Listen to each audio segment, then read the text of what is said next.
안녕하세요. 매일 새로운 정보를 드리는 채널 보상가 배상TV입니다. 자, 오늘은 우리가 교통사고 중에서도요, 애들이 다친 경우, 학생들이 다친 경우, 미성년자가 다친 경우 어떻게 합의를 해야 되냐, 이거에 대해서 말씀드릴 건데요. 자, 아마 부모님들이 이걸 되게 걱정하실 겁니다. 애 다친 경우에 이걸 합의를 해야 되냐 말아야 되냐. 근데 보험사에서는 합의금을 작게 준다라고 한다. 자, 그러면은 왜 애들은 합의금이 작은 거고 합의금을 작게 받으면서까지 합의를 해야 되냐? 아마 그 부분이 걱정될 건데요. 자, 애들 같은 경우에는 이것만 생각하시면 됩니다. 미성년자 같은 경우에는요, 일실수입, 휴업 손해가 산정이 안 돼요. 그러면은 결국은 뭐냐면 위자료하고 향후 추정 치료비 이거 가지고 합의를 해야 된다라는 거거든요. 애들이 뼈가 부러졌는데 수술을 했어요. 근데 이 장애 부분에 대해서 소득이 없기 때문에 장애 부분에 대해서 인정 안 된다. 그리고 휴업 손해도 발생 안 한다. 라고 하면 우리는 굳이 합의할 필요가 없잖아요. 왜냐? 위자료 같은 경우는요. 그리고 향후 치료비는 언제 합의하더라도 나중에 어차피 받을 수 있는 돈입니다. 자, 그러면은 예를 들어서 보험사가 조기 합의 개념으로 금액을 많이 준다라고 하면은 몰라도 이 부분에 대해서 장애가 산정이 안 된다라고 하면 굳이 합의할 필요가 없다는 거죠. 자, 그리고 중요한 한 가지가 뭐냐면요. 완전히 성장할 때까지 기다려 봐야 됩니다. 왜 그러냐면요.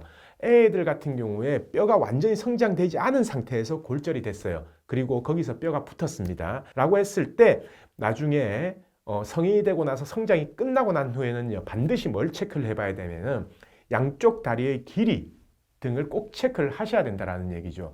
왜냐? 나중에 길이 측정을 했는데 길이가 만약에 2분의 1인치가 차이 난다. 그러면은 4%의 연구장애고 1인치가 차이 난다. 라고 하면은 12%의 연구장애가 되는 거거든요.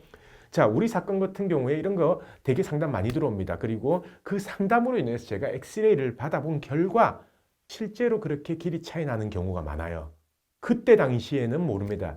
다쳤을 당시에는 모르는데 이게 5년이 지나고 10년이 지나고 성장이 완전히 끝났을 때는 다리 길이가 차이 나는 거를 꼭 측정을 해보고요. 그리고 만약에 이 다리 길이 차이 나는 게 예전에 다쳤던 이 교통사고 때문이다 라고 한다면은 이 단축에 대한 장애 4%에서 12%거든요. 4%에서 12%이 단축에 대한 장애에 대한 보상 그거는 꼭 산정해서 받으셔야 된다는 얘기죠. 자, 쉽게 생각하면요. 예를 들어서 10살 때 다쳤어요. 10살 때 이제 뭐 교통사고가 나서 이 다리에 뼈가 골절이 되고 수술을 했습니다. 근데 우리가 소득이 발생하는 시기가 미성년자가 지나고 나서기 때문에 20세로 가정을 하면요. 10세에서 20세까지 10년 동안 다리 길이가 차이가 나게 된 거예요. 만약에 20세 다리 길이 차이 측정을 했을 때 1인치가 차이 난다. 라고 하면은 아까 말했잖아요. 12% 연구장애, 12% 연구장애를 20세 기준으로 산정하게 되면요. 중간에 이자 공제를 한다고 하더라도 대략 1억 가까이 되거든요. 그러면은 1억 가까이에 될 금액을 당시에 만약에 합의를 했다면 아마 1, 2천에 합의를 했을 겁니다. 그래서 애들 같은 경우에는 절대 합의 서두르지 마라. 왜? 일단 금액이 작다. 그리고 두 번째, 나중에 추후에 탕장이 끝나고 나서 어떤 후유증이 발생할지 모른다. 그 부분에 대해서 꼭 예상을 하시고요. 합의를 절대 서두르면 안 된다라는 점 꼭 알아놓으시길 바랍니다. 자, 그럼 오늘 방송은 여기까지 하고요. 내일 또 새로운 주제를 가지고 오겠습니다. 오늘 방송 끝까지 봐주신 구독자분들 감사드립니다.